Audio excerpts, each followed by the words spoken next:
Let's do this. Take off my mic cover for this.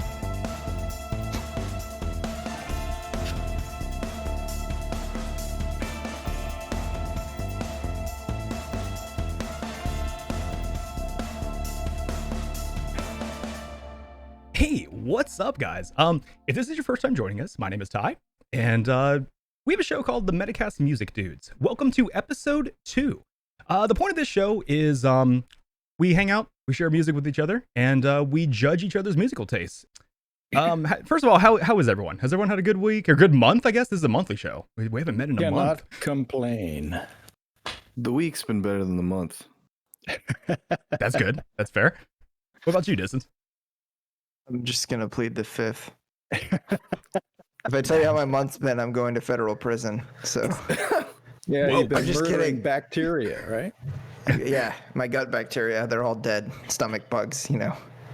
That Mass- is, Hi to our mass- FBI agents. and that is completely fair. I have not had a good week or good month either, but I think some hanging out and listening to some music is the therapy that I need. So as I was saying, the point of this show is once a month we get together, share music that hopefully the other three have not heard, and that the other three get to judge. Today is John's turn to share with us, and basically you said you don't really want to talk too much about what you brought, so lead us into the first song we're going to listen to.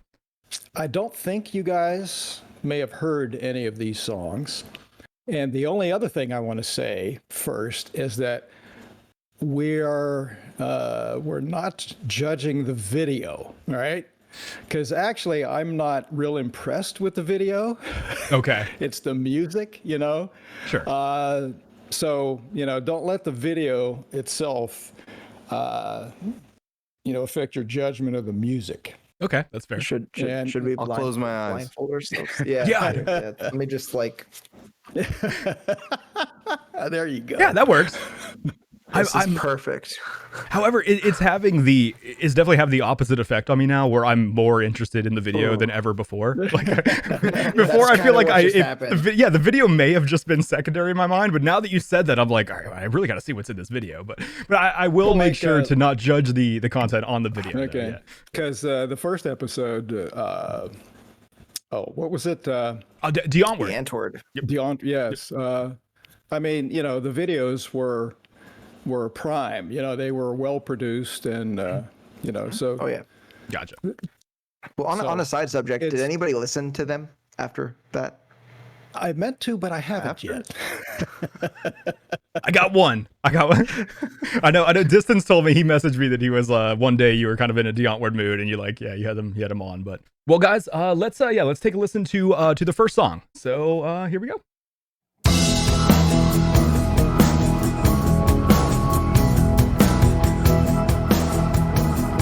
I blanked out the name of the band right there. Okay.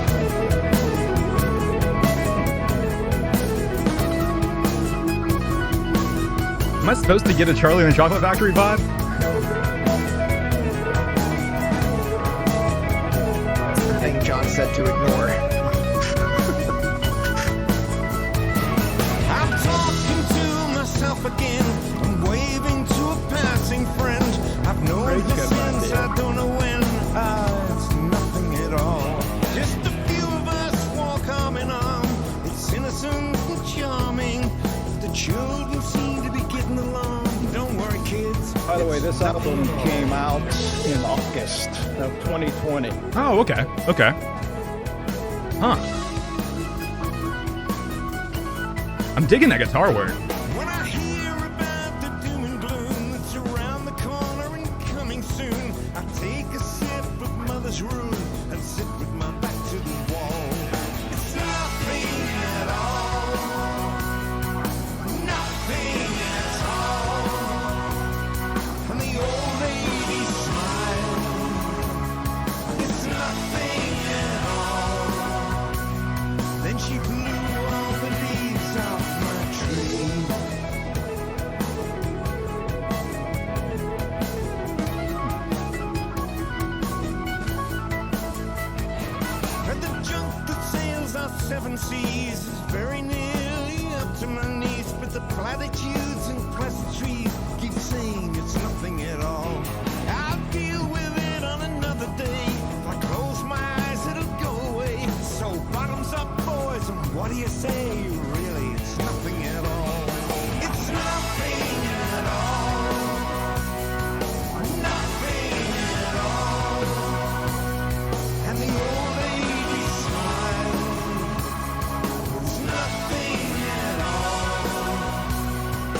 summer passed away.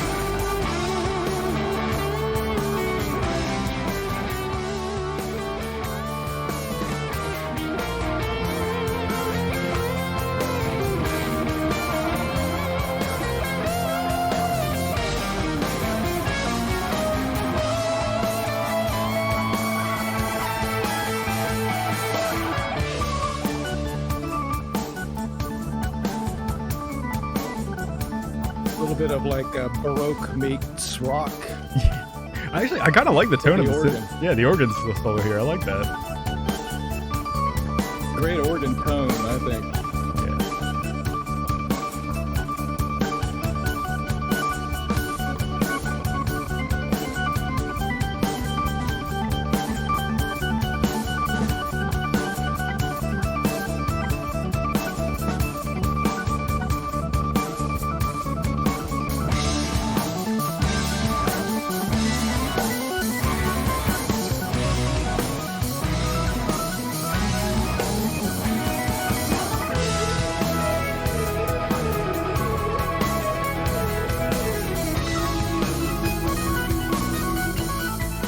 There's definitely some cool guitar work though. That's standing out to me a lot.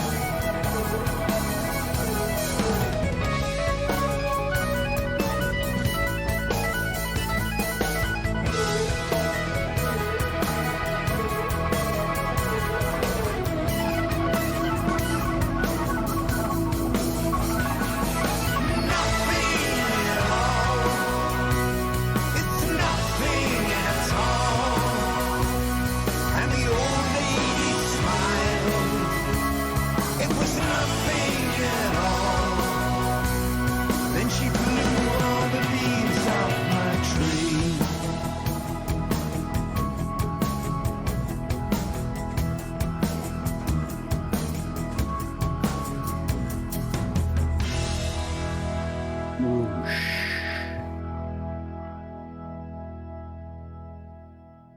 Now, Ty, you might know who this is. You may have heard this here in the house, but I haven't I'd like heard to that. hear if Craig or Distance have any idea who this is.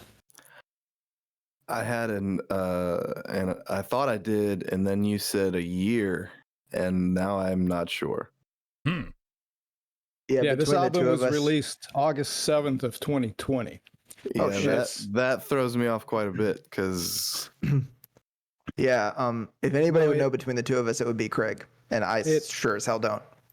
And it was actually the 21st studio album released by this band. okay, That is a prolific group. that makes me lean towards my first, Yeah, I wondered if you had it. but I don't want to be wrong. I want you to be wrong so bad, but We all want you to be wrong. Just go for it. Go for it. Do you have a guess at least? Well, the guy's suit a clue? Yes. Yes. Deep Purple. Yes. It's Deep Purple. Okay. I had a suspicion simply because I remember last year when that album came out, I came downstairs and you were watching a documentary about Deep Purple and you talked about how they just released a new album. And I haven't heard anything from it though, but that's it was just simply from context talking to you that I would have guessed that, not from the music though. But See, that's why I wasn't sure, because I hadn't heard about them releasing anything that recently, and I thought in my head, well, I probably would have heard about it, but I guess not. so were you able to just pick that out from like the vocalist, or what gave you that? He started singing. I was like, Yeah, I know noticed that guy.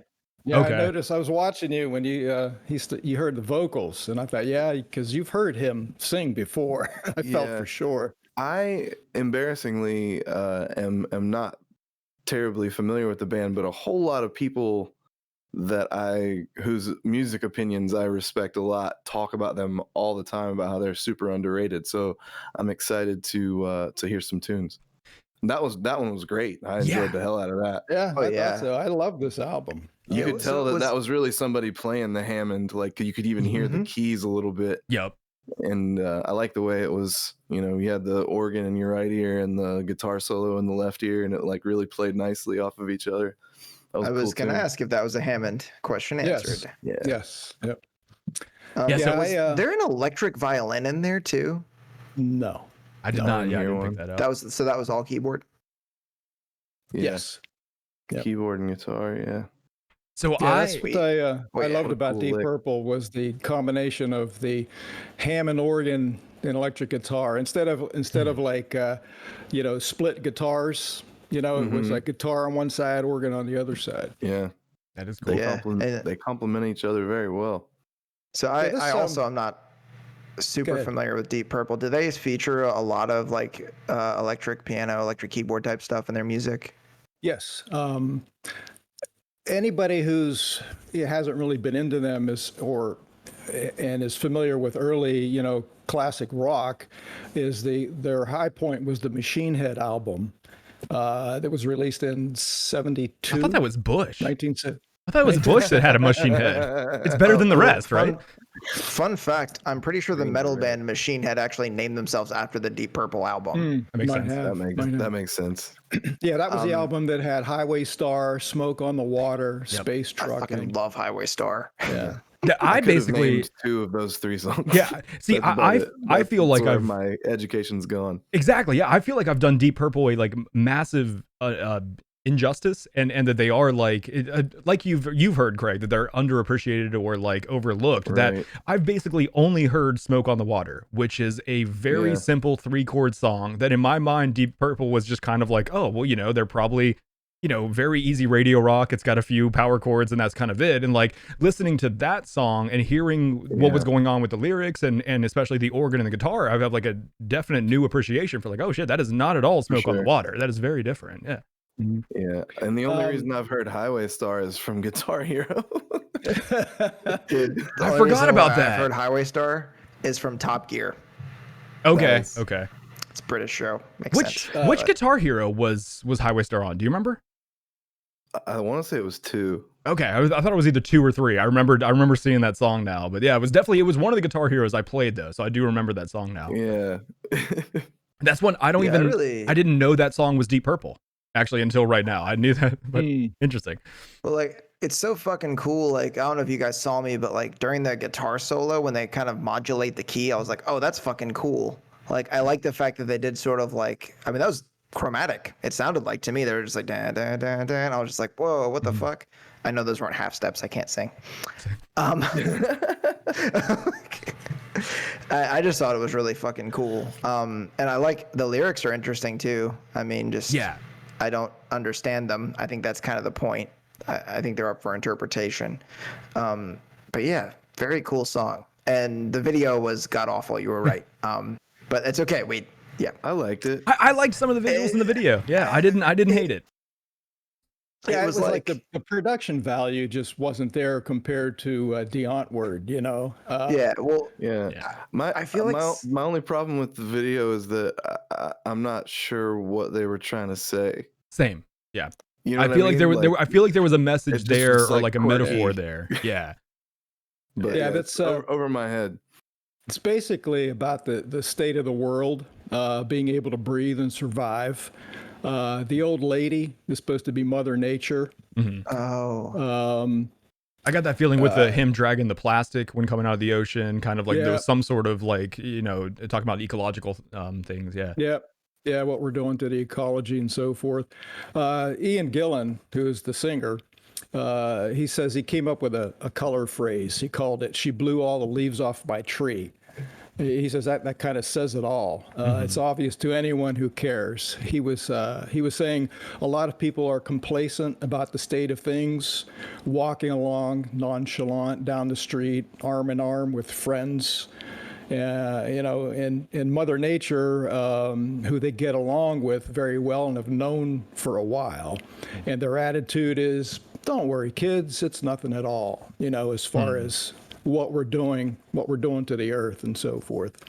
So that's basically the idea behind the song.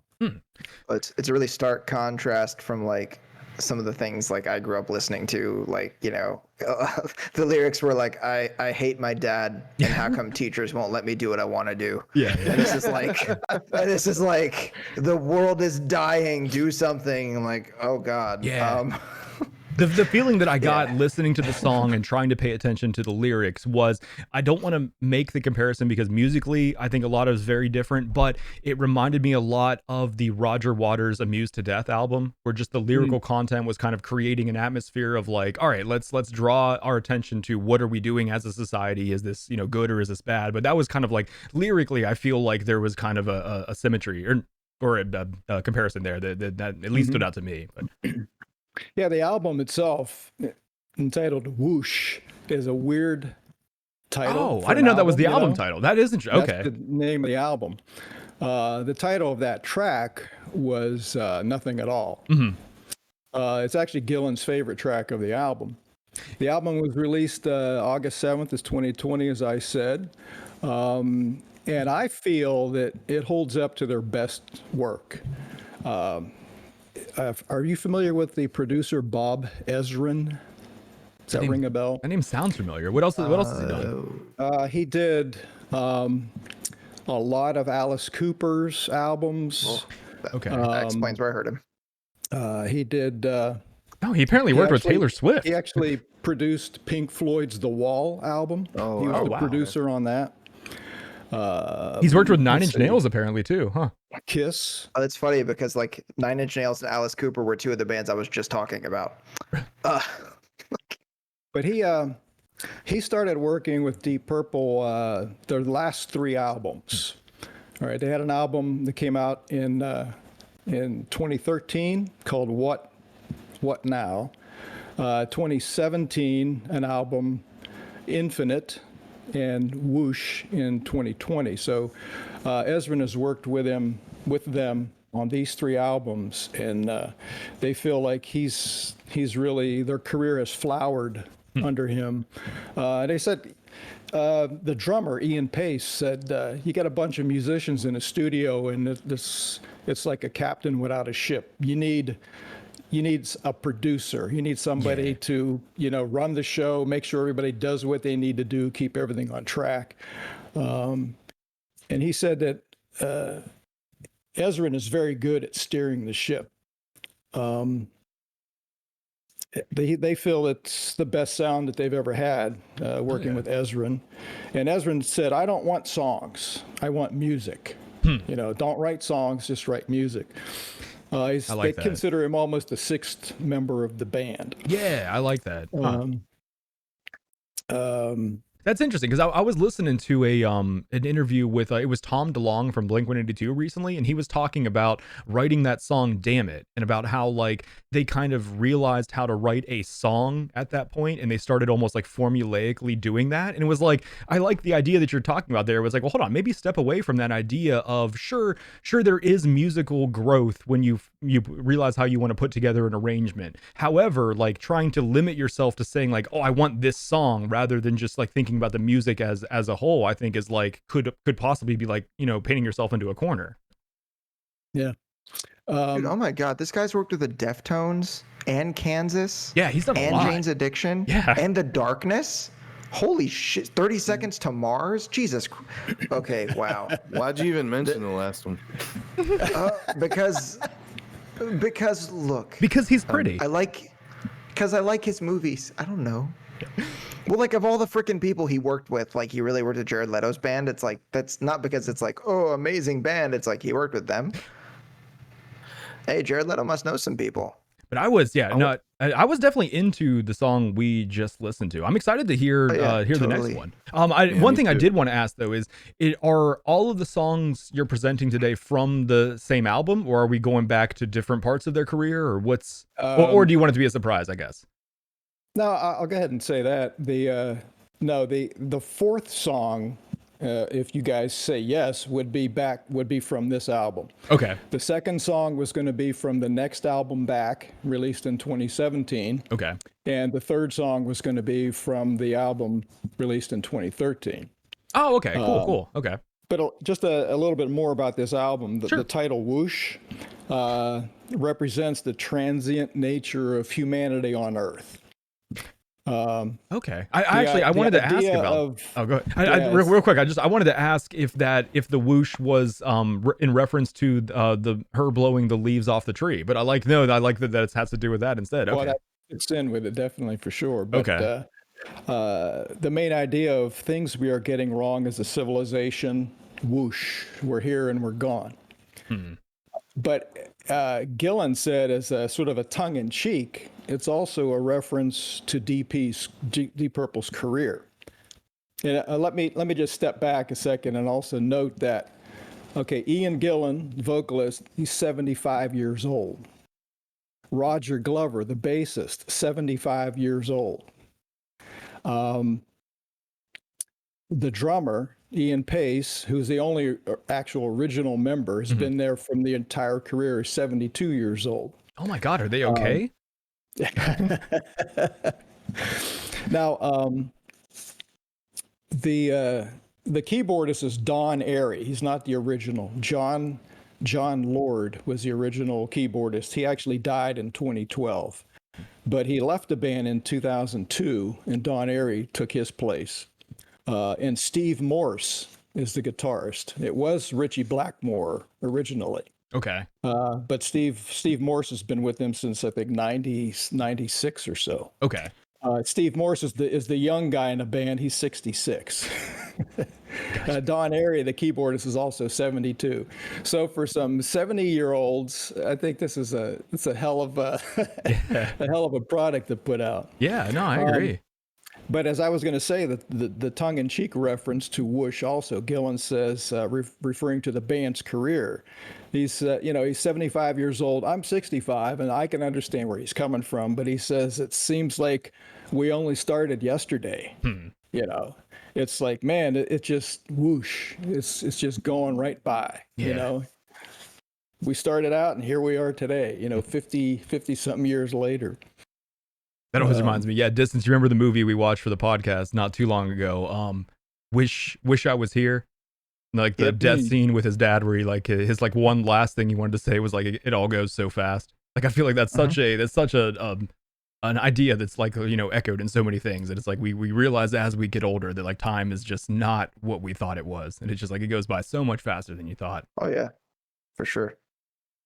Whoosh. Let's see. Yes. One thing else I wanted to say about anything else about this album? I ran across a review of this album by New Music Express. It's a British culture website. And they said, perhaps one of the most stupidly fun and outrageously silly albums of the year. That's cool. And we're all in need of a bit of fun right now. Digging deep into the meaning behind whoosh isn't necessary. This is an album that can and should be enjoyed without overthinking.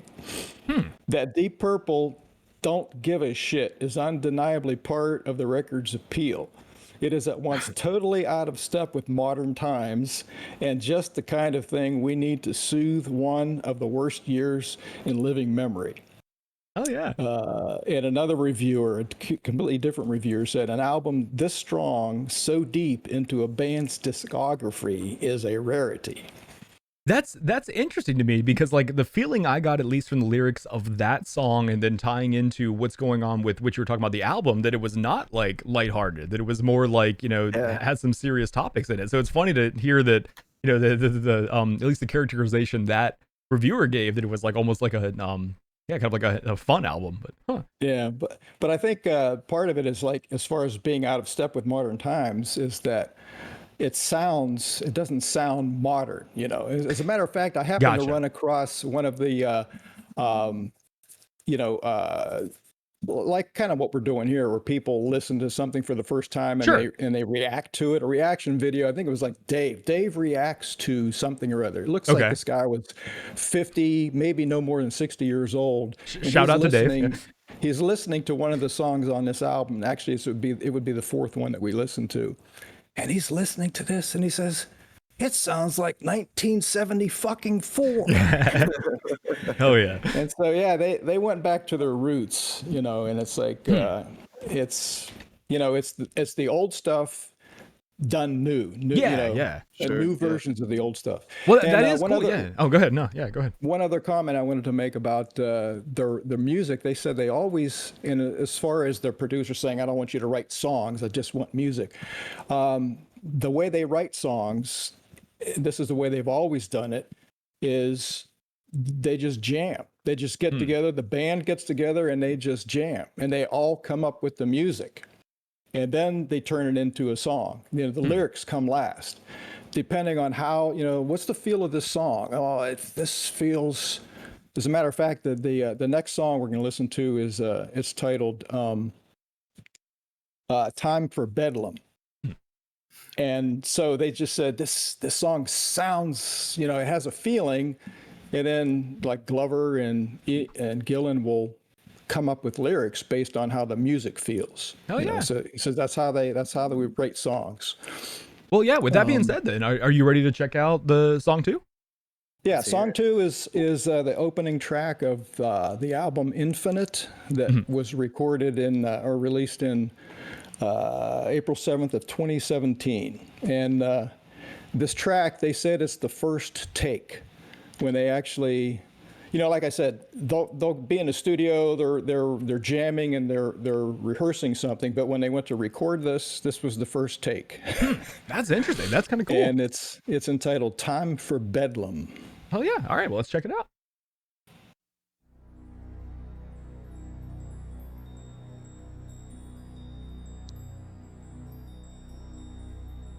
Descending the cold steps of the institution for the politically insane, never to be seen again. This does not sound like 1970 fucking 4. No.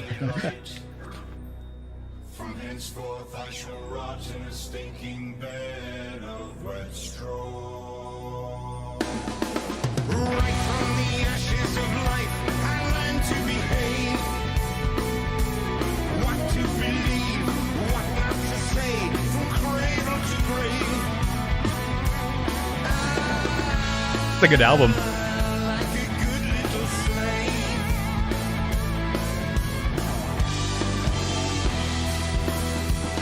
Sucking my milk from the venomous tit of the state. Is clearly designed to suppress every thought of escape. I surrender to fate.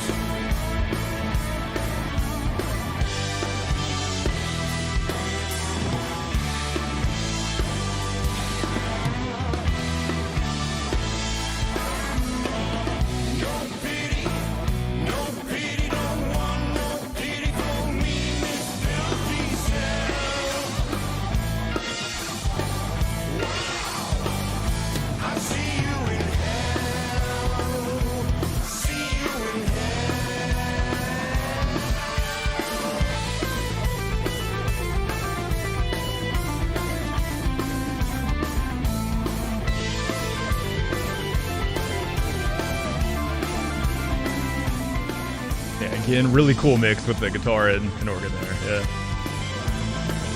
And Steve Morse does a hell of a guitar.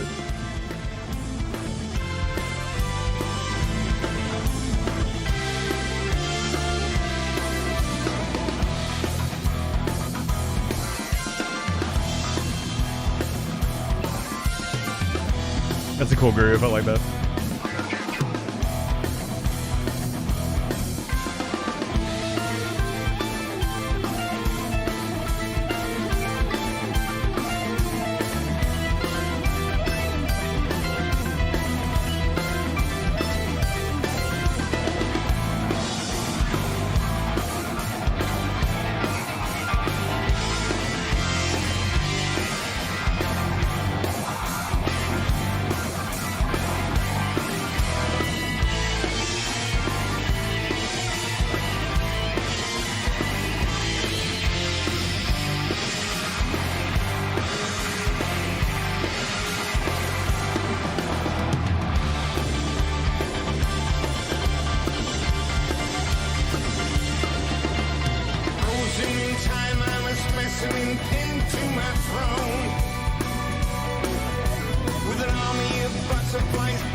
cool effect right there at the end. I like that.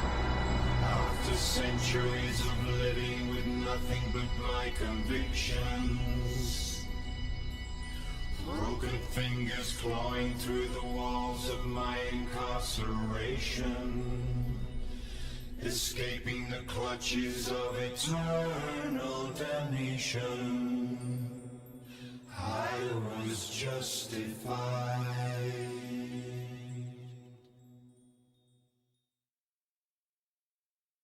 All right. Now that one was different. Yeah.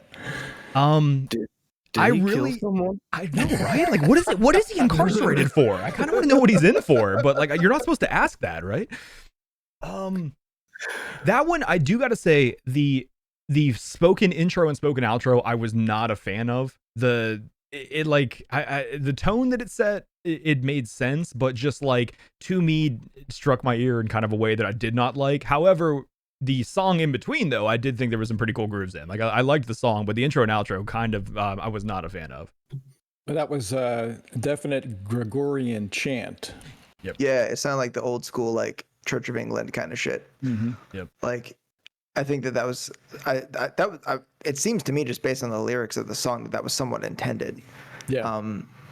Right. But yeah, I mean, some of the language though, man, sucking my milk from the venomous tit of the state.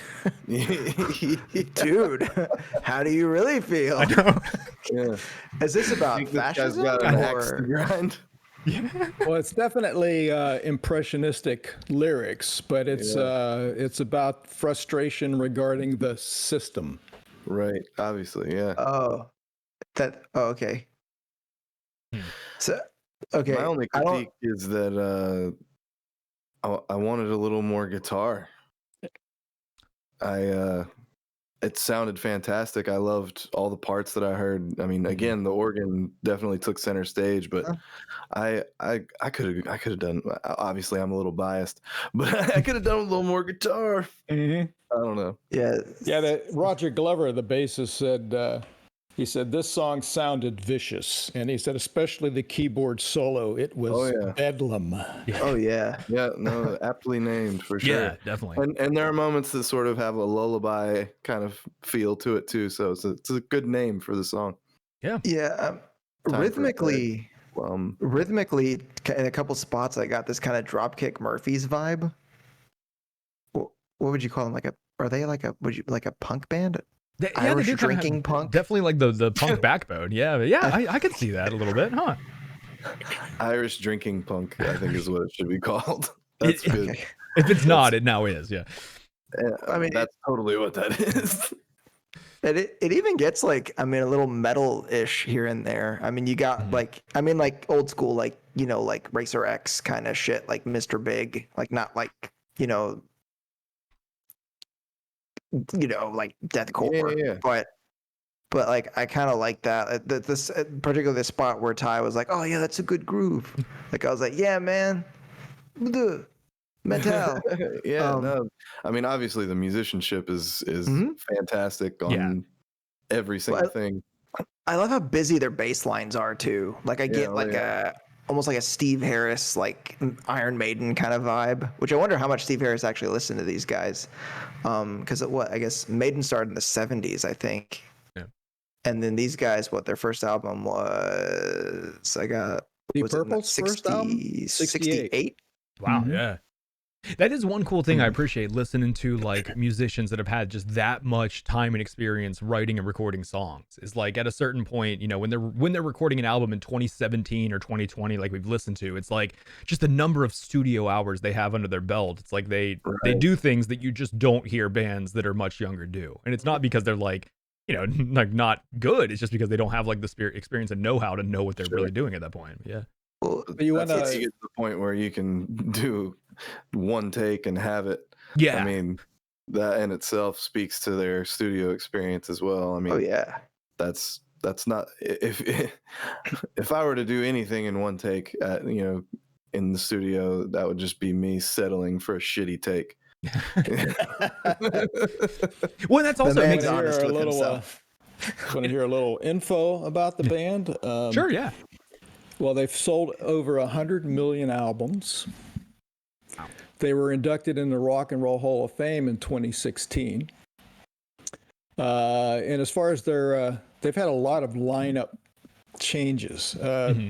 As Distance noted, they started in '68. The first lineup: Richie Blackmore on guitar, John Lord on keyboards, Ian Pace drums, Rod Evans, the singer, and Nick Simper on bass. They were together for 2 years. They put out 3 albums. And then the singer and the bass player left. They decided they wanted to sort of change their style a little bit. And that's when Ian Gillan and Roger Glover, who are in the band now, joined. And that was the Mark II lineup. Okay. And they changed their style a bit. The first album that lineup did was In Rock. It came out in 1970. Fireball came out in 71. Machine Head in 72. And actually, I saw them in 72. That was the first concert that I ever went to. Oh, that's cool. It was August 25th, 1972, in Pittsburgh, Pennsylvania. Fleetwood Mac opened for them. Jeez. And this was before Buckingham and Nicks were in the band. Oh, interesting. Wow. Yeah, I think Peter Green That was sounds the awesome, guitarist. actually. And another sort of an interesting little trivia there. You've probably heard of the album Made in Japan. It was a live Deep Purple album, right? Yeah. It was recorded live in Japan 2 weeks before I saw them. Oh, that's cool. So I basically heard them as they sounded when they recorded. that album. on that tour that they record. Yeah, that's awesome. Huh. Yeah. Oh, I thought you were going to tell us something crazy like that it was actually recorded in Wisconsin. they lied. It's not even made in Japan. I have a question. Distance or Ty? Do either of you remember a specific date of any concert you've ever been to? No. Well, there's only a reason why I know that. I remember I remember when you. Nah, never mind. I don't know the exact date. No, I don't. No? Yeah. I'm sort of embarrassed. Yeah, I wish I can't- did. I can't- I know, can't- like dude, there was an amazing metal fest that happened in either Lynchburg or Fredericksburg, Virginia, that had like 8 of my favorite bands, and it was yes. on my birthday. I knew it was August 6th. I remember Can't that tell you shit. what year that was. Don't even fucking like I should remember that. I was Don't with you. But yeah, no, I could give you I could probably figure out a year for a lot of them, and I could give you like a season because like if it was outside, I remember it being warm or cold or whatever. Yep. But man, it struck me. It's awesome that you know the date, and I'm sure you significant reason, but just the thought occurred to me like not a single of any of like the awesome concerts. I mean, the 3 of us went to Poison the Well. That was one of my like earliest memory concerts. What was that? Probably 03, I would imagine. Winter something 03. Yeah, like I could never It get would've that been date. just snowed. Probably December or January. Yep. Yeah, I only knew the year. I only knew it was 72. Actually, I think it may have been the opposite of December. Opposite. Oh, really, Sorry. dude? I come on, I had to. All Oh right. God. But no, so anyways, as John was starting to say. say though, there is a reason why you remember that date. Is it actually the concert, or is like help us feel a little better here? What's going on? I researched it and I looked for Deep Purple and Fleetwood Mac Pittsburgh, and I found the date because I wanted to know when it was, and Okay. so I had to search it, and So- I found a list of their concerts. So it's and the not date. like- Feel at least 10% less like a loser. yeah. So it's not like 3 months ago you could have just picked that date out of your head. No, you went no. back and okay. So I Yeah. guess if us 3 went and looked at Poison the Well's lineup from 2003 or whatever, we could Yeah, we probably could figure find out that when date they at played Brouhaha. Ziggy's. I mean, okay. Yep. Do you guys want to get friend tattoos of that date just somewhere random on our body? That we'll just have that just like That 12, would be 11, great. 03 Just somewhere. so we Like, can never forget. yeah. Dude, like me and Crit, we saw Machine Head and Megadeth on the same stage, and I have no fucking clue what day that was. And Unearth and Suicide Silence and Red Fang. Oh, I still listen to Red Fang, actually. Me too. I saw him in Atlanta. I have Really? never heard of Red Yeah. Fang. Who the hell is Red Fang? I can't wait. Don't worry about it. Okay. Don't you Yeah, dare listen to them either. Okay. We got All right, it. that's fair. That's fair. Well, if, to continue on with their history, the Mark II lineup, they produced the last album they did together was Who Do We Think We Are in '73. And I don't know if you guys have noticed, but classic rock bands in the early '70s sometimes they'd put out 2 albums a year. Yeah. And that's because they were just overworked by the record companies, Right. And that's why Gillan quit in '73 just due to an unrelenting schedule. They just needed a break. As a matter of fact, in '72, looking back at their concerts, Deep Purple were in the United States 4 times. After constant touring, they were in the U.S. and then they went elsewhere. Then they come back to the U.S. and then they were in Europe, and in Japan and then back in the U.S. And so, these years that this lineup was together, it was almost constant touring and writing. Like Machine Head, they wrote on the road in Geneva, Switzerland. That's where the whole story of Smoke in the Water came from. I'm sure you guys are familiar with the story of that song. I'm not. No. I'm sure it's been told to me, but it's gone. The lyrics. I literally always thought it was about a bong rip.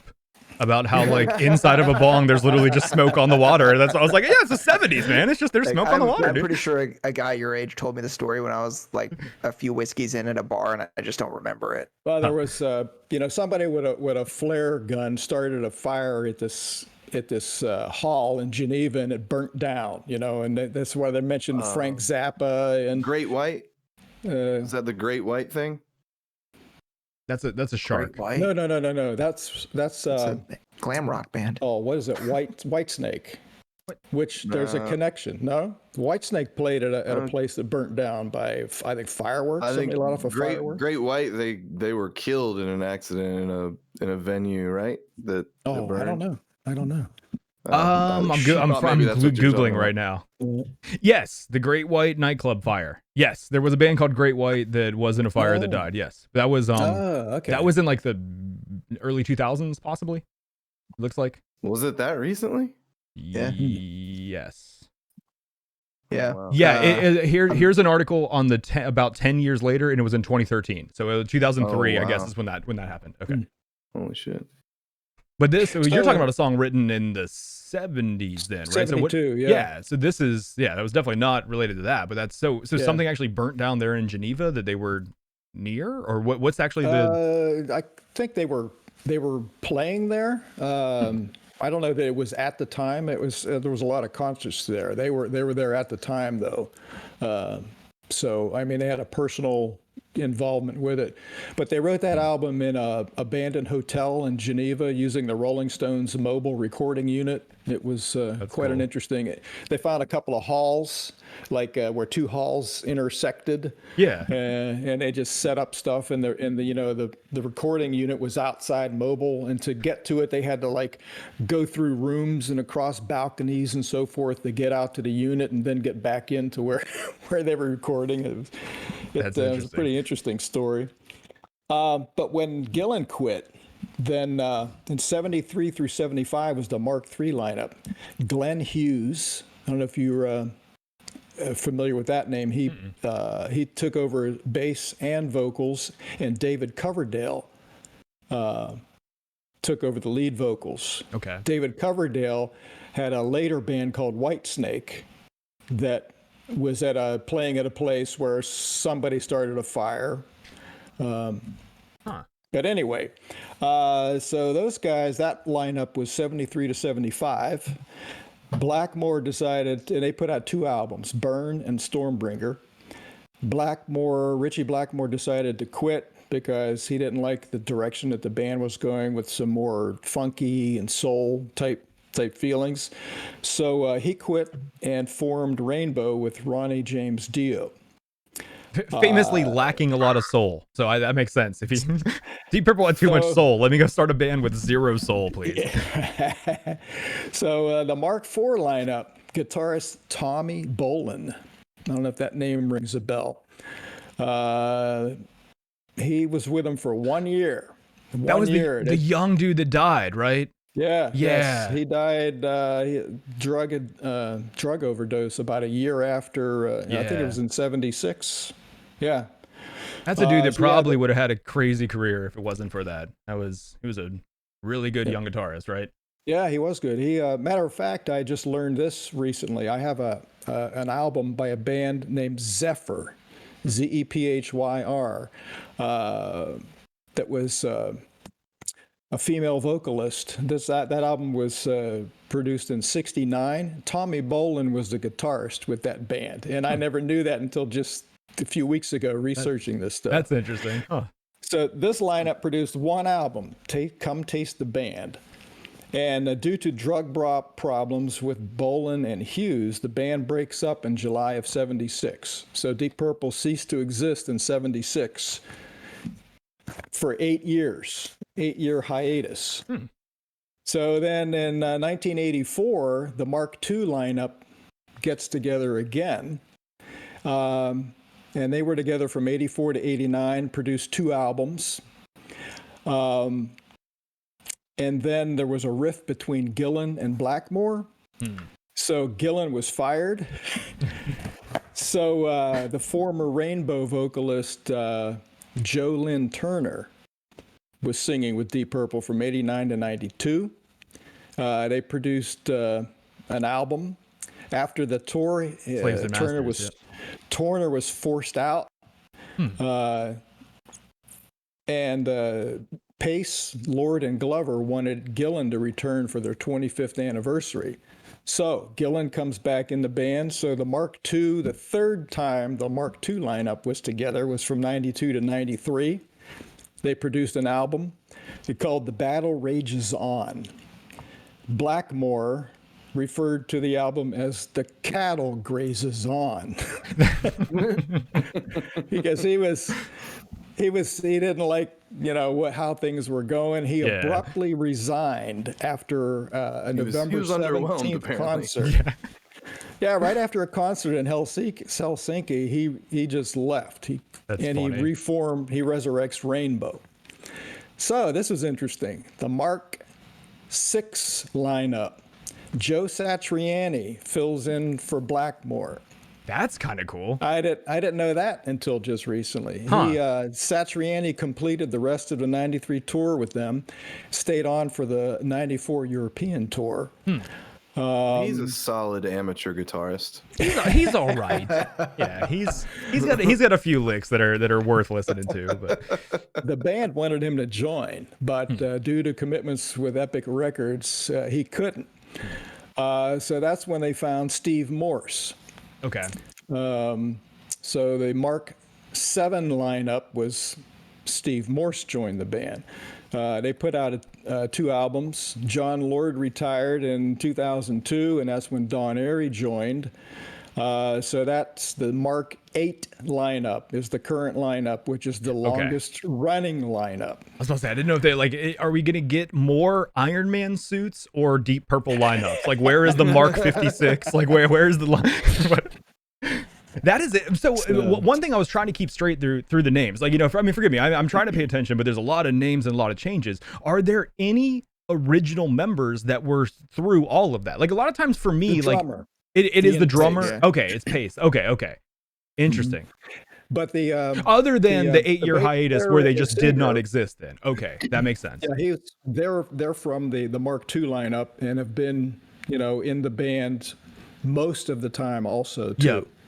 But it's like I would consider that, like, a lot of times I consider like a band's name to be tied to almost like 1 or 2 members of that band. And a lot of times, like, other members may trade out, but it's like, it's not X band unless this person is in it. So it's like, that makes sense, I guess. Then like Deep Purple is basically Ian Pace, and then most of it, the other two from Mark II, then, correct?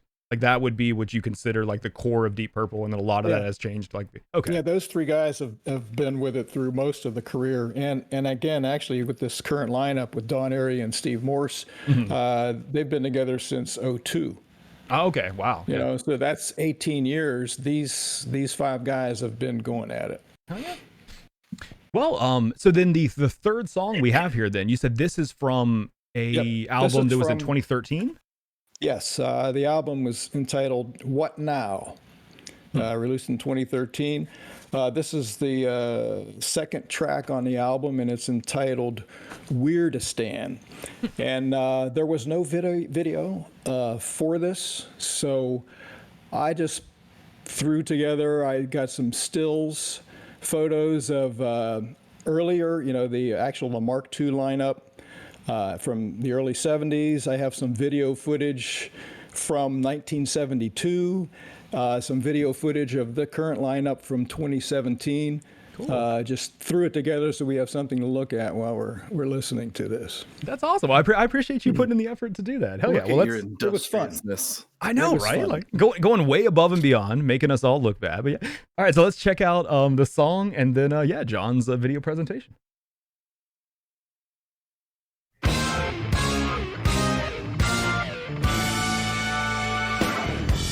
We travel through time and meet on a stretch of sand. Where you're from up north and I That's from Helpfest in 2017. Okay. Dear neighbor of mine, we're centuries light years apart.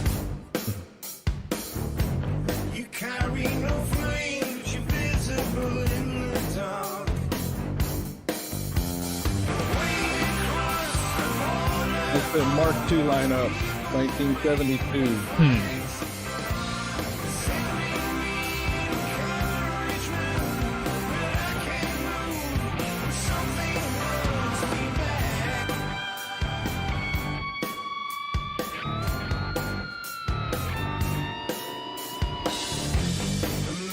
There's 72.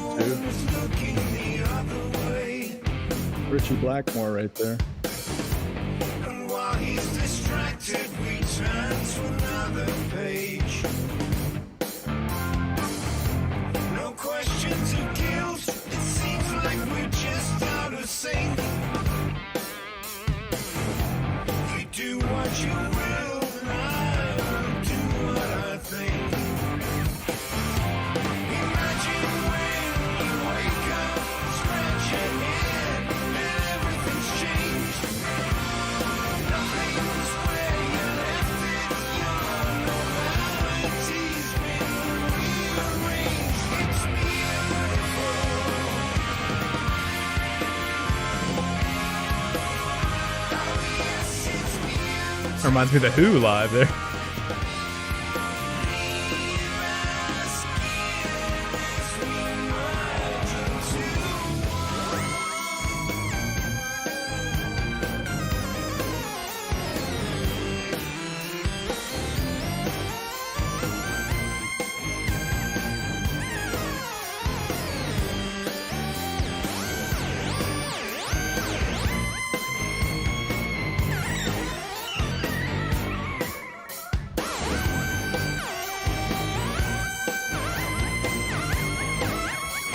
I like that synth solo. It's very weird. Was that an Aussie bobblehead too on his synth there? I thought.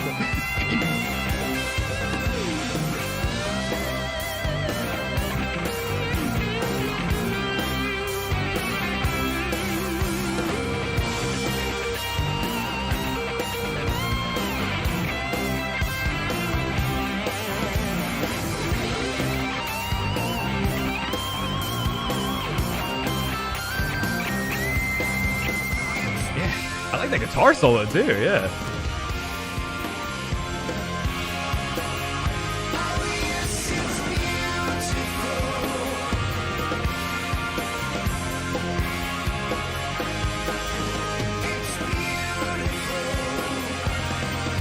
The guitar's gonna go up in the air again here.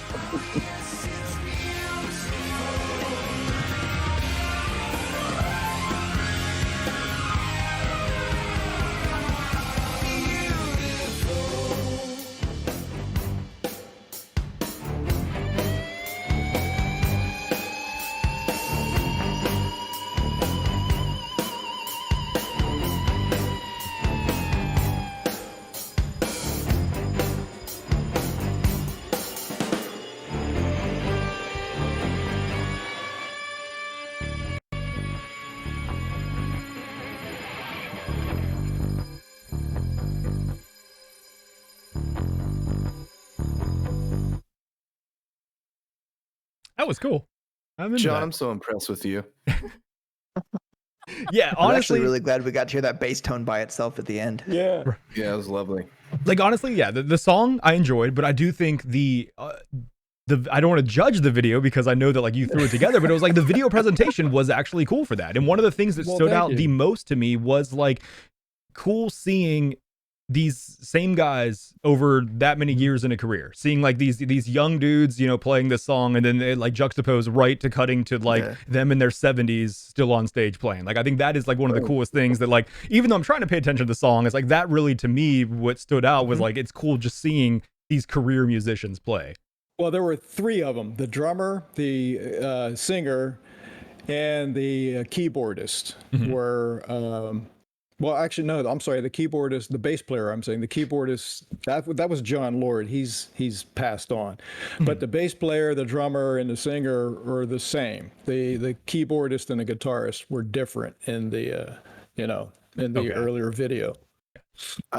I have plenty to say about the song, but I just have to say it was so artfully done the way that obviously the song that we were listening to wasn't the song that was being performed in any of the footage, but you did such a nice, careful job to like put things in time with the music, and when keyboard things were happening, the keyboard player was playing, and when guitar things were happening, the guitar player was doing stuff.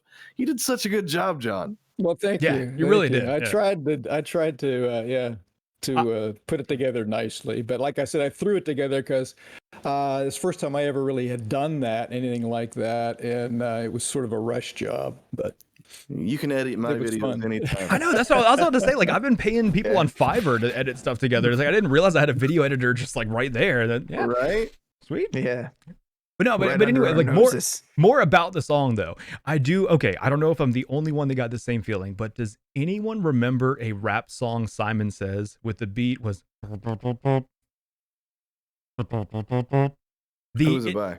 honestly, I think he was a one-hit wonder. It was like the only but okay. it was a very from famous like beat. 1992 or some Yes, shit. it was either like 90s or early 2000s. But the bass line of this reminded me so much of just the groove of that song, where it's like like not in a bad way at all, but it was just the entire time listening to the bass line of this, it really gave me that feeling.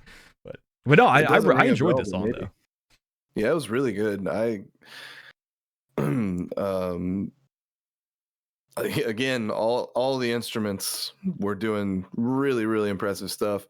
And it's obviously mixed very well. The guitar was nice and way up in the mix for me that time. Yep. I appreciated that. And again, different guitar player, but just as good of quality. Licks were awesome. Tone was fantastic.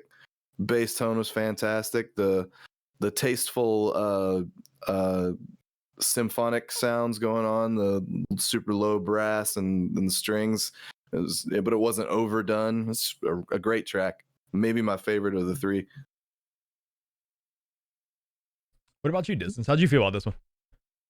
Yeah, it's actually a good point that you make, Craig. Like about the symphonic stuff and actually the horns and strings in there not being overdone, because it wasn't until I don't know, 90 seconds into the song where I was like, oh, wait a second, there's horns in there. Yeah. Because a lot of bands, like when they do that shit, like they just go a little too crazy with it. Like when Bring Me the Horizon did that album, the live album with like the stuff. Yeah, it was like and not that I didn't like that Bring Me the Horizon album, it was good, but I think that they really overdid it with a lot of the orchestral stuff. But yeah, that is a good point. It was much more of like a touch here. Yeah. I heard something in there that reminded me. Oh, for the record, I just want to say this. I haven't said anything about the video, but I do need to say, these guys are way too cool to be in a photograph with Lars Ulrich. I had to bring that up too. Like, there's this thing that like whenever like I'm upset about something, one of the exclamations I make is "fuck you, Lars." Which Craig knows because he's been around me drunk a lot. So so I don't know if you noticed, but he kind of like did this like point at the screen whenever Lars showed up, because I was like, it's like when you said Fleetwood Mac. I'm being inducted. I don't know if he said something. Gotcha. I just figured I pulled that photograph out. It had nothing to do with Lars. It was the only thing that I really found that that would include the induction into the Hall of Fame. So He's been I have using a those connections for a long time. I do a similar thing where I kind of took a hybrid of South Park's idea of calling like taking a shit a Keurig, but I call it an Ulrich. Whenever I need to go to the bathroom, I'm gonna go take an Ulrich real quick. Take an Ulrich. It's fucking great. I think that I don't know what else to call it, but the vocal style in there, it almost had this weird like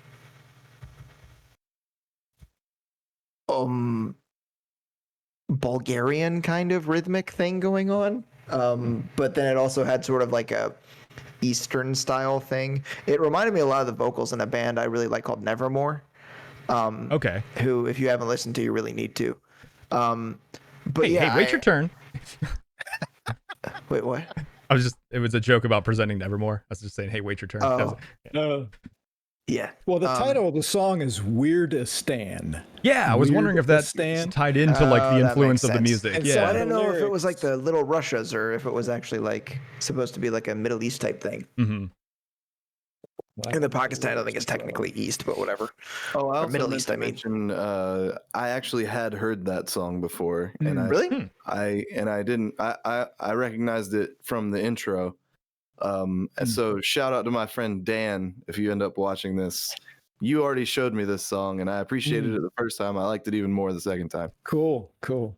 Yeah, I love that album. That album, What Now, I think is probably my favorite Deep Purple album.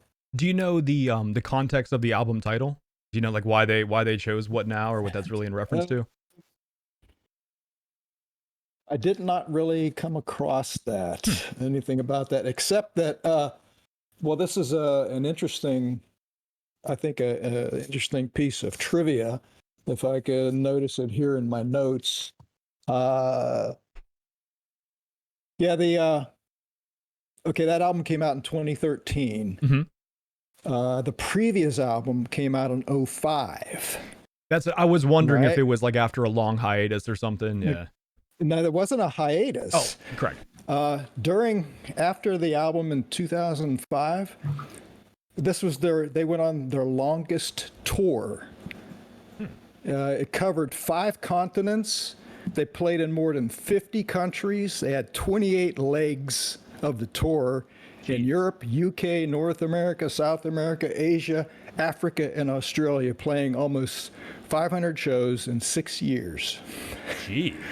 And the venue sizes ranged from big concert halls to the world's largest arenas and stadiums. that was incredible. Yeah. How go long? on How such- long was that tour actually? 6 years. Good for them. Dude. I think they all really needed to get away from their wives. Probably there was some sort of like, it's like, all right, let's just. Or kids, probably more. Actually, yeah, you might be right there. Yeah. Hey, Craig, didn't you tour for like a week? Like, I mean, no, seriously, like, didn't that take a lot out of you? Could you imagine doing that shit for like 5 years? It did not take a lot out of me. It was a really good. I was very fortunate that I had some very comfortable places to sleep. Mm-hmm. Good. That's So always a good thing. that it was, as far as at least horror stories that I've heard of being on the road, it was very cushy. This would be a good time to where we've heard all 3 songs. Let's judge now. I do want to say, I guess there is different styles of music I've heard from all 3 songs. They're from 3 different albums from 3 different, years over the course of basically a decade. I do think style-wise, the song I liked the most was the first one. So that makes me more inclined to want to hear the 4th one, knowing that it's from that same album.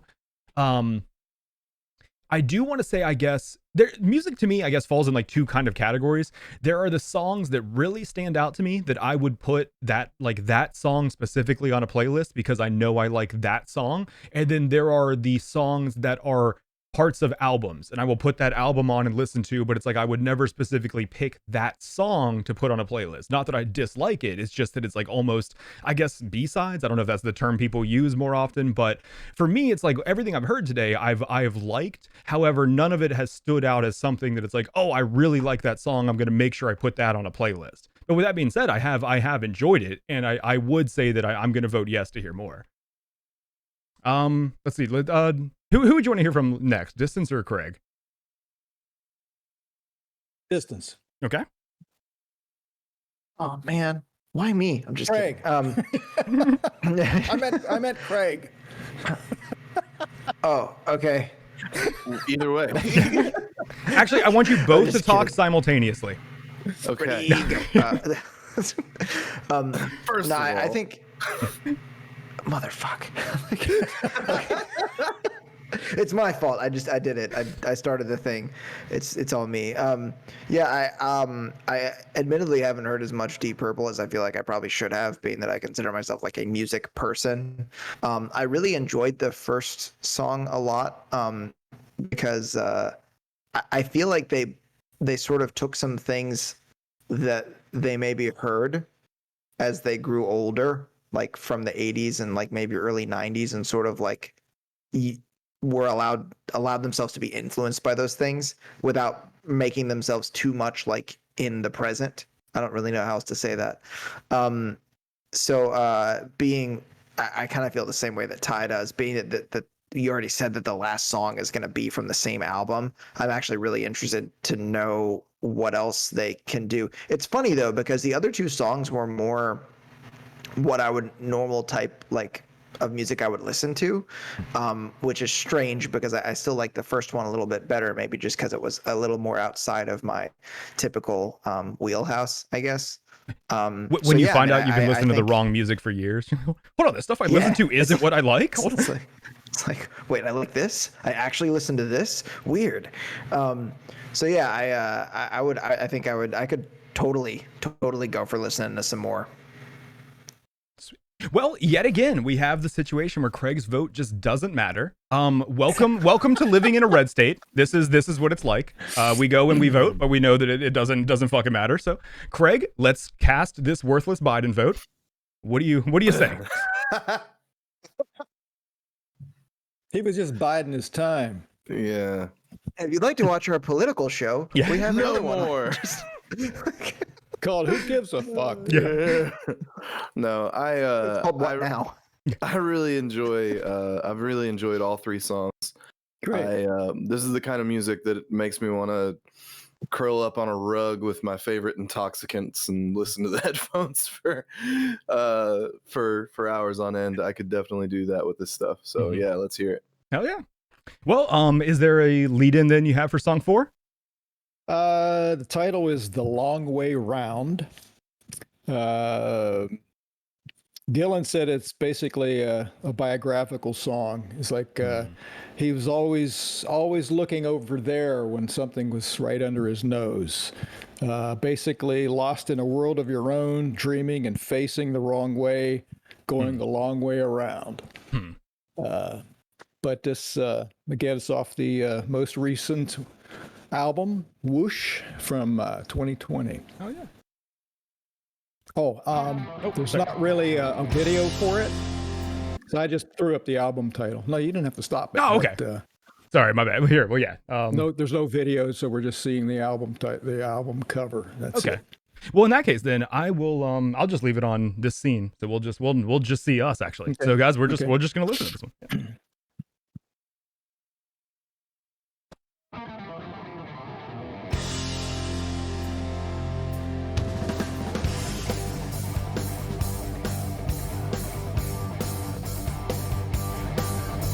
You can't get me down, I got the things are looking up blues. I know it happens, but it never sticks to my shoes. It's been a long time coming, I never thought it would last. I think about the future, who knows what might have happened in the past. And nothing is real, but it feels pretty good all the same.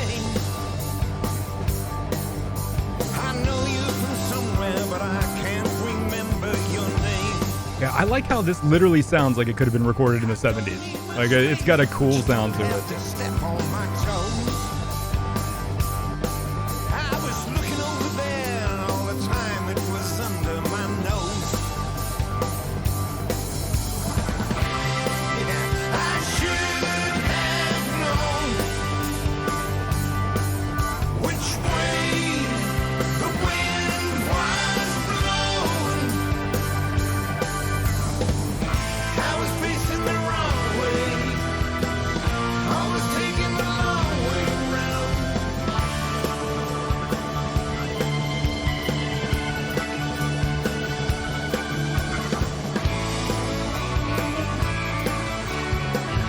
Never looking the right way. I was going the wrong way. I was taking the long way round.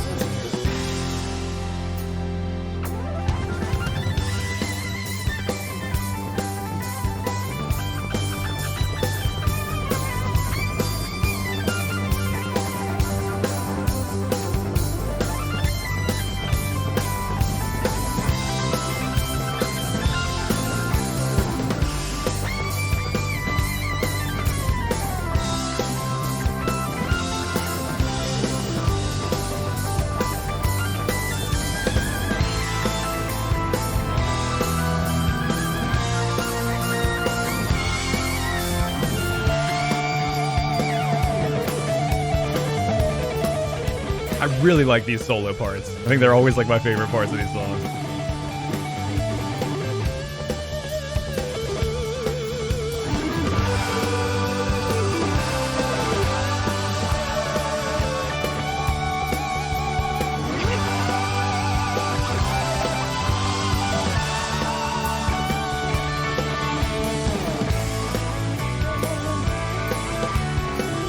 Never looking the right way.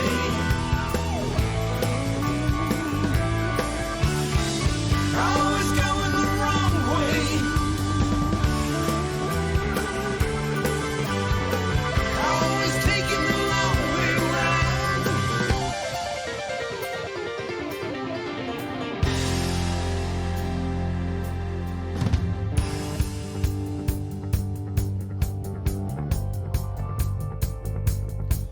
You can reel me in slowly and surely, but there's a catch to this deal. It's not over yet, I get one more spin of the wheel. I promised myself I would not get trashed again.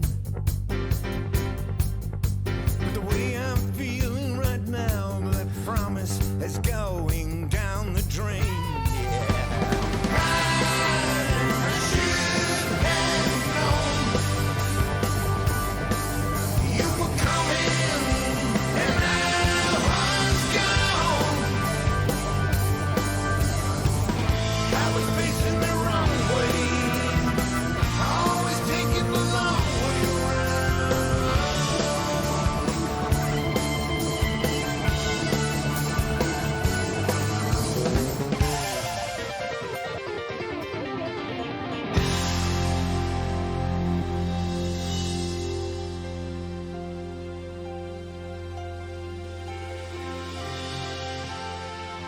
Did not expect that end there.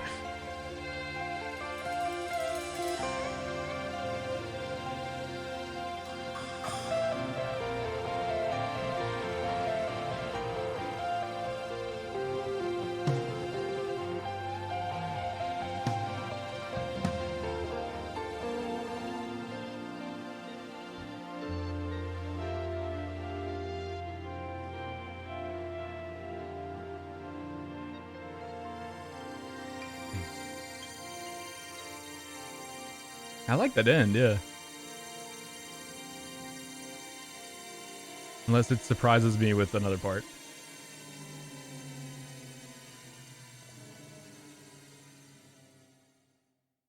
Yeah. That was cool production at the end there. I like that.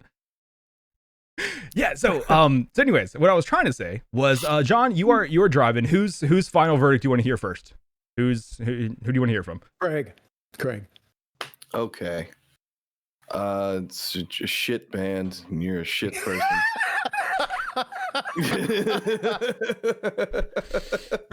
Why'd you have to do that when my mouth was full of White Claw, you bastard?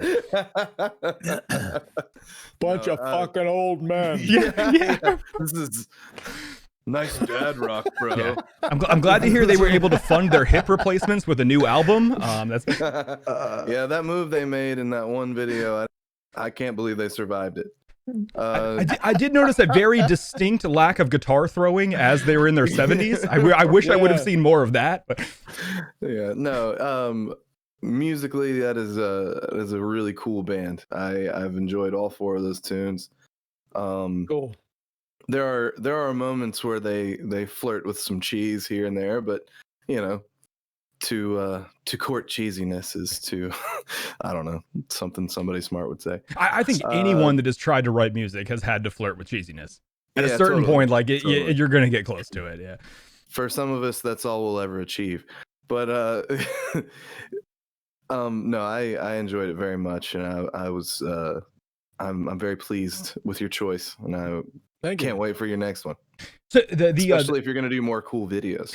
The question I want to hear your answer to, though, is this something that you would, are any of these songs something you're going to put on a playlist, a Spotify playlist? Is this like, or is there an album you're going to add to your liked albums or anything like that? Or I think what I'm most likely to do is the next time I know I'm going to be in my car for enough time to get through a whole album is probably cherry pick one and experience it that way. Yeah. I think it's probably what I'll do. Hell yeah. All right, John, who next? Distance. After he vomits, I think he's gonna. Yeah, I was sorry, I had that vomity look on my face. A little bit. I am actually. Hey, how do you actually spell the name? Is it WHOO? DEEP. No. Yes. WHOOSH. Whoosh. Whoosh. Because I was actually searching for it on Apple Music earlier. I do intend to listen to that album at some point. Yeah, it's on Apple Music.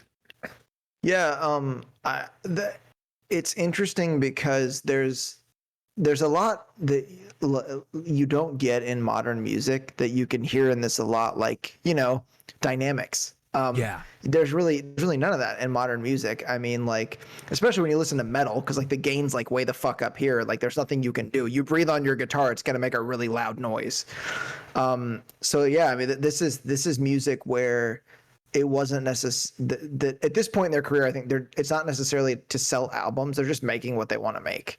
And that's kind of the reason why some of the later stuff that we've listened to, like 21st Century Deep Purple, I think is so cool because a lot of it's just them doing what they want to do. So yeah, I mean, I'm definitely gonna listen to Whoosh at the first point that I can, probably at work or something like that when I'm trying to ignore the people around me.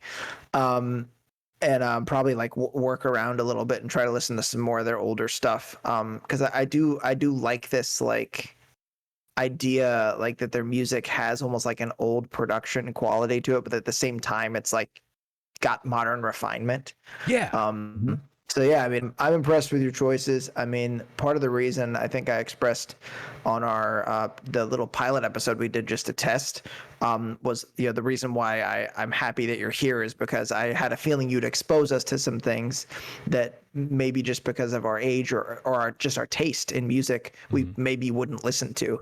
Because, you know, between the three of us younger guys, like we all have a couple like Venn diagram like common things. So I thought that if there was going to be one person that was going to come out with something that maybe we didn't have in common, the three of us, or maybe wouldn't as a collective have listened to before, it was going to be you. So thanks for bringing this, and I definitely plan to listen to some more of their shit very soon. Yep. Good. You're welcome.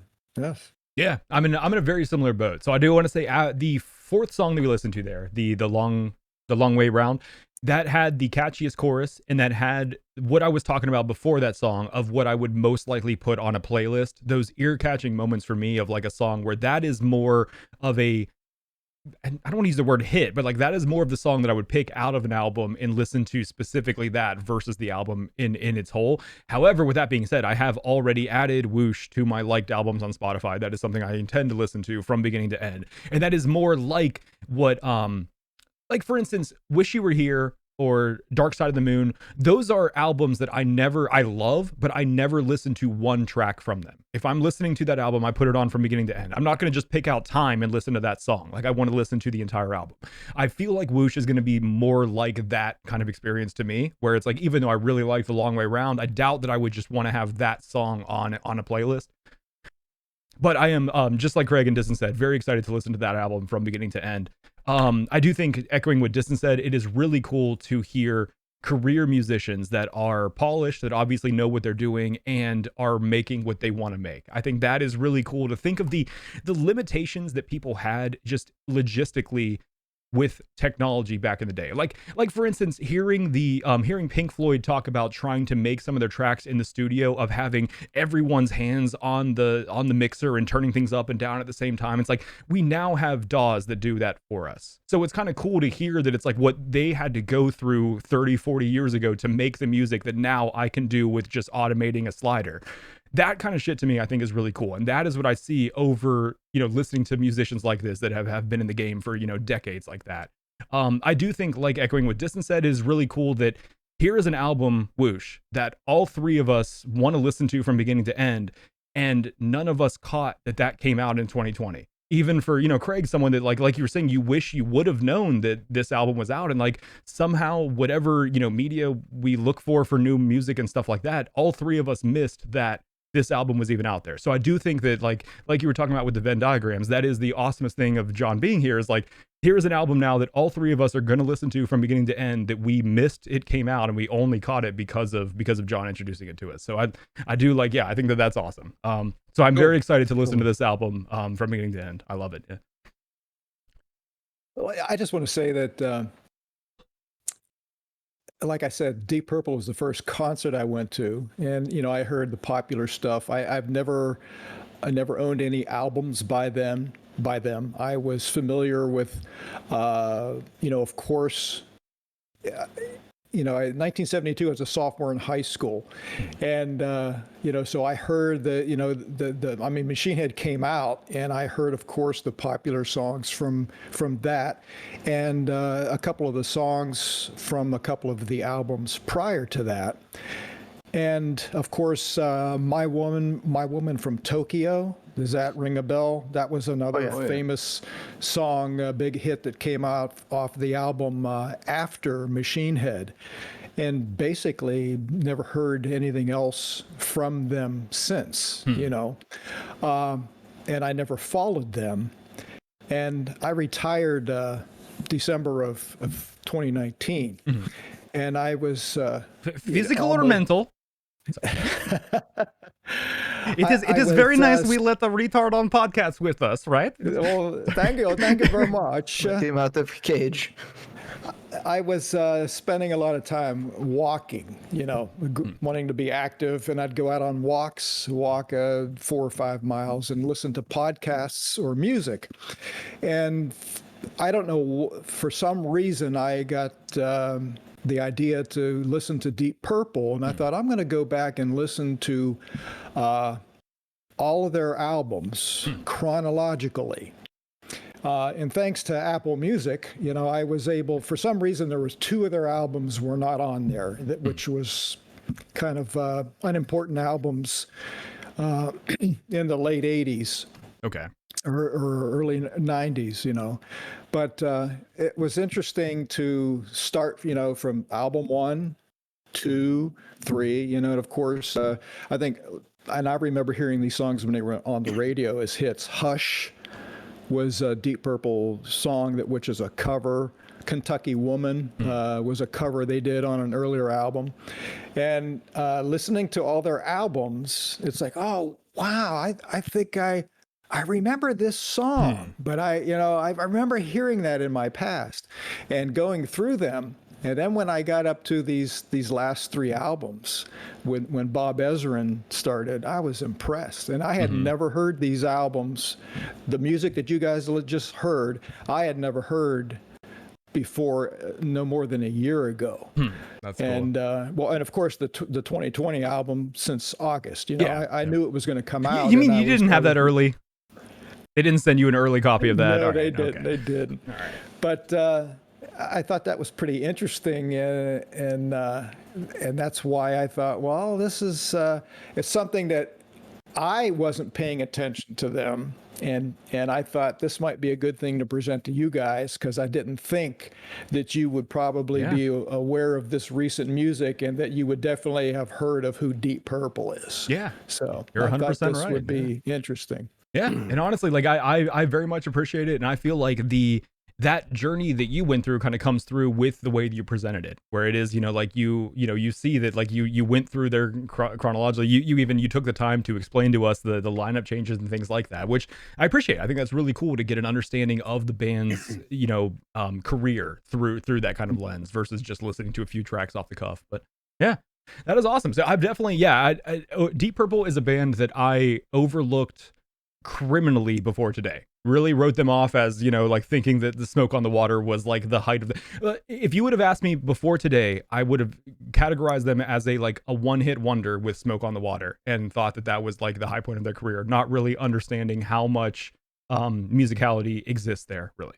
So I think that it's been a cool eye-opening experience. Do you guys have anything else you want to add? It sounded like you said Snoke on the Water. Yeah, it's about Star Wars, right? Star Wars guy. Yeah, I thought the song is about Snoke on the water, right? Is that? I thought it was Snoke has to water. Snoke, as in taking a leak, Yeah, Snoke. George peeing. Lucas was Snoke has to inspired. water. He was inspired by Deep Purple to write the entire Star Wars series. I knew it. The timeline would work. Oh, What's up? Sorry, that's just really funny to me. That was good. That was good. interesting trivia here. There was a song on one of their early albums called "The Mule," M-U-L-E. And I was just recently decided I'm going to read some of Isaac Asimov's books. The Foundation series I had never read before. And there's a character in the story they called the Mule. And that's what that song was written about. Well, look at that. I had no idea. Dude, I want to fucking retire so I can be cool like you. Like you're doing all this fun. You're like, I just decided I was going to read some Asimov. Hey, retirement is excellent. It's excellent. Robot sheep really do have electric. I'm in my brain. eighth. Yes, I'm in my eighth Asimov book. Hell yeah, dude, you have been definitely putting the time. Okay, so guys, we are ready to wrap. Thank you guys so much for joining us. This is episode 2. You're welcome. We will be back in another month for episode 3. Who is next? Great job, John. Yeah, thank you. Yeah, by the way, Thank you very much. yeah, great job. Did we decide between Craig and Distance who was going next? We have not, I don't think. So Well, I mean, I am rearing to fucking go. are you're So, ready? You have one prepared? Unless Craig is particularly eager. Can I actually right now I want you to rock paper scissors for it. Rock, paper, scissors, shoot. Okay. Craig beats. Craig beats. Distance. Was that just 1 out of 1? Yeah. No. Yeah. We're not doing best 2 out of 3. All Fuck right. that. So Craig, you're next. Are you ready for this? I'm super ready. Sweet. Do you have an idea as to what you're bringing next month, or is it just going to be like? I know exactly what I'm bringing. Okay. Do you want to give us any sort of any insight into what you're bringing? Like, not I mean, don't give us a hint, but like, if you were to tease us with what you're bringing, is there anything that you would want us to be in store for? And keep your clothes on, please. It is a band that I discovered by sheer I never would have heard of this band had it not been for a really strange coincidence and noticing something. Interesting. Yeah, that's all. So I'll say. not something from like your normal music repertoire. Interesting. No, Okay. I discovered this band I want to say in the summer of 2019. I'm excited to hear it then. Okay, so guys, we will be back in about a month with episode 3, and it'll be Craig presenting some band he discovered in 2019. Thank you guys for checking out this episode of the Metacast Music Dudes. Have a good night. So long.